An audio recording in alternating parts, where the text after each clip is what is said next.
The Persian Gulf is heating up again, no, not with any summer temperature, not with trade ships, but with warships. And this time the world is watching two floating cities of destruction move closer to Iran. Well, the US has just made a massive military move. Washington is sending one of its most powerful aircraft carriers to the Middle East, a giant war machine capable of launching airstrikes, missile attack, and full scale naval warfare.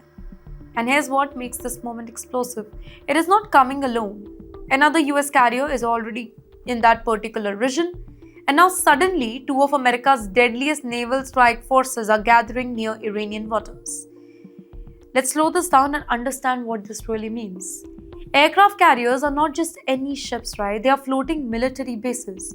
Each one carries dozens of fighter jets, each one travels with destroyers, submarines, missile defense system.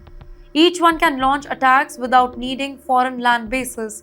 And when two carriers they arrive in one region, that is not routine military activity. That is power projection. That is strategic pressure. That is a message. And you know why America is sending such massive firepower near Iran? The answer lies in one word: nuclear negotiation. While the United States want Iran to agree to stricter limits on its nuclear program, Washington fears that Iran could move closer to building nuclear weapon capability. And the American leadership has now issued a warning. If diplomacy fails, there will be phase 2 of consequences. Though nobody explained this phase 2 means, but military analysts they believe that it could involve economic blockades, cyber warfare, targeted strike on nuclear facilities, or direct military confrontation. However, Iran is not staying silent either. Tehran has fired back with a strong warning of its own. Tehran's Navy leadership says that they are closely tracking every foreign warship entering nearby waters. They claim that their forces are fully prepared to protect national security. And here's what making Iran dangerous in naval warfare. Iran does not rely on traditional large navy strength here.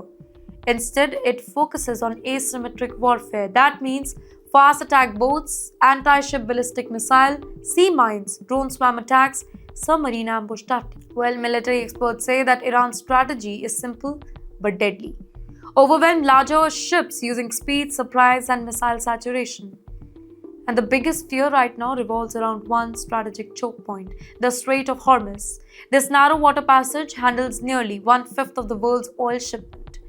If conflict erupts here, global oil prices could skyrocket overnight, shipping routes could collapse, energy markets could panic, and the world economies could feel immediate shockwave.